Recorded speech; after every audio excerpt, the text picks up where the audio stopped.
Happy day, YouTube. My name is John, and this is my channel, The Intermancer. On the previous episode, I added a new feature to my context documents, which is kind of like a PRD, product requirement document, but it is a lot more technically detailed than I would think a PRD is. I don't have a whole lot of experience with PRDs, honestly. Now, I am going to try to use the agent to just apply all those changes to the back end. This is part 2 of my 4-step process to fixing my memory leak. So let's see how it does it. Now apply all of these changes to the back end. Don't make any changes to the front end yet.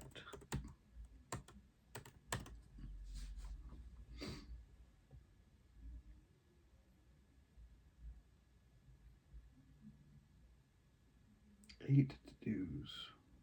Seems a little light, but we'll see.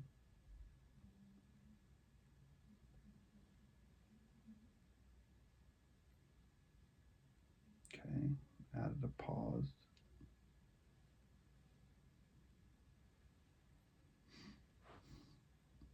Low-hanging fruit there.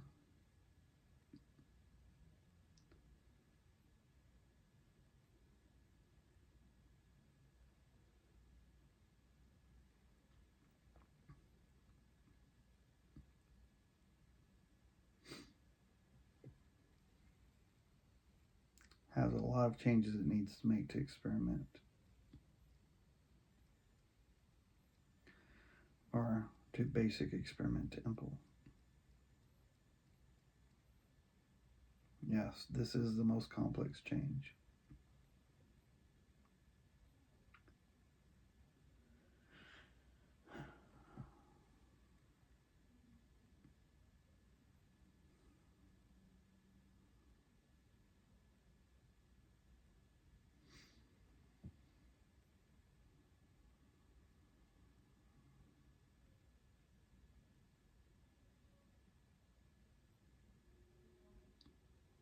That went fast.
All right.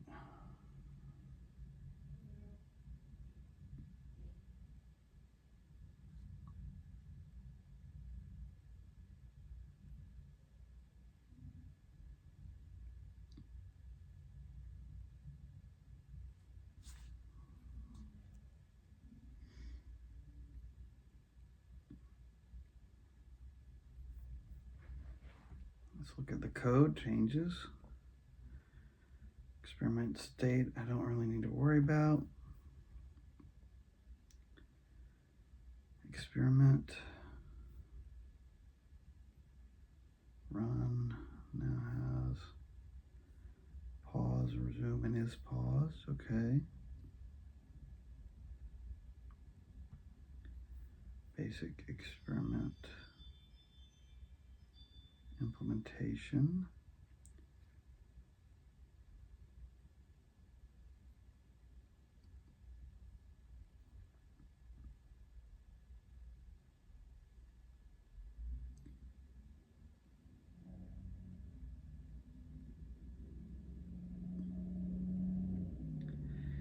I even updated my log statements, which is nice.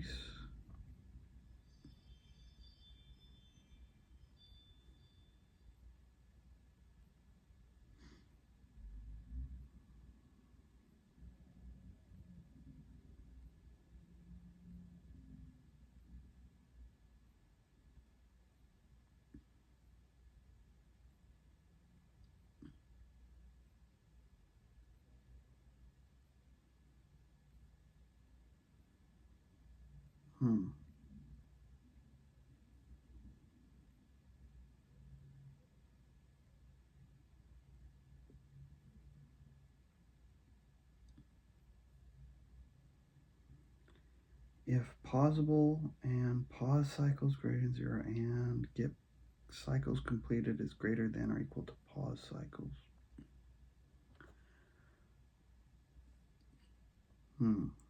Because it needs to pause and then do another 250. Okay.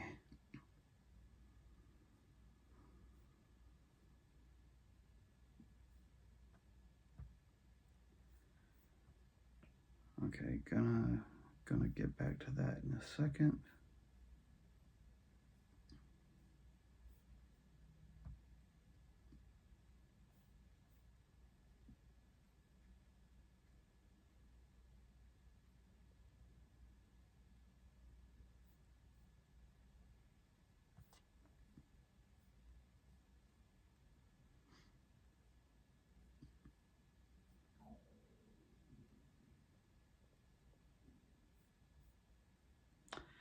All right, let's talk to the agent. If an experiment is pausable and the pause cycles are greater than 0, the experiment needs to pause every time the number of cycles is a multiple of pause cycles. For example, if the experiment configuration has pause cycles equals to 250, the experiment needs to pause after 250 cycles and then wait for the resume command.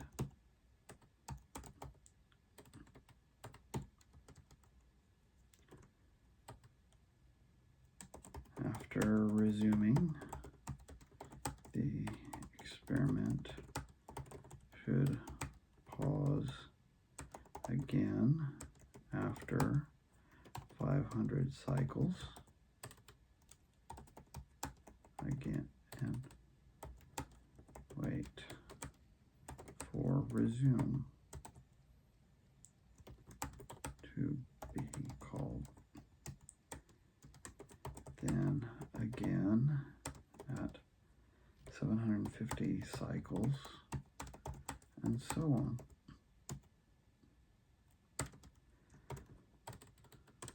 Update the context documents to reflect this clarification.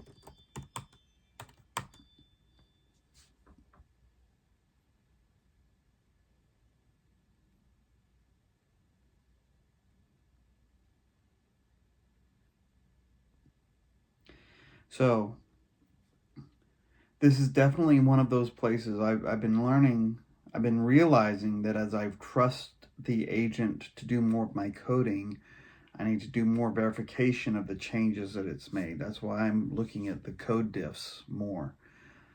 that is really saved me here, because the way the code was reading, if it had gone past the number of pause cycles, then it would just pause every cycle. And obviously that's not what I wanted to do. As I just described, I wanted to pause every multiple of the pause cycle. So you saw how I described it.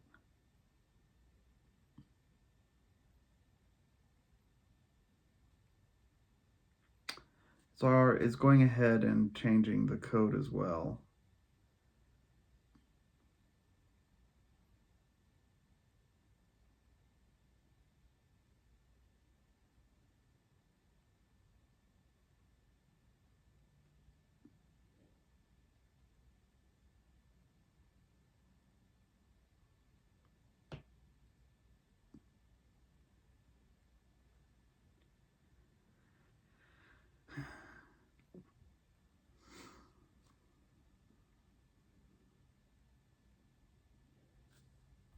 Oh, and it highlighted backend code.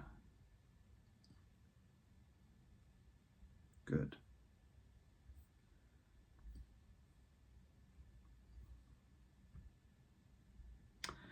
Okay. It ran the build, so I'm not going to worry too much about that, because next I'm going to update the UI, and then I'm actually going to run the experiment and make sure that the behavior is fixed that way. So if running the experiment shows that it's not working the way I want it to, then I'll update tests at that point. This video is a lot shorter than the last one, which goes to show that most of the time I've spent so far, proportionately, has been spent in describing the new feature and clarifying the behavior I want to see, which makes sense. Commit the code changes and push them up to GitHub. I've been favoring using the agent to do my Git maintenance commits, because it does a much better job with the commit messages than I can be bothered for.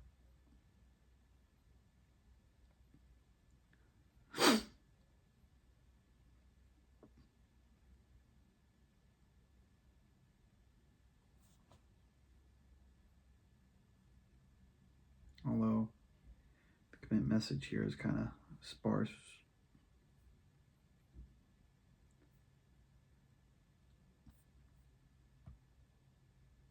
Okay. And with that, I will bring this video to a close. Confirm that the video recorded correctly. I'm going to turn right around and do the UI changes. Thank you for your time.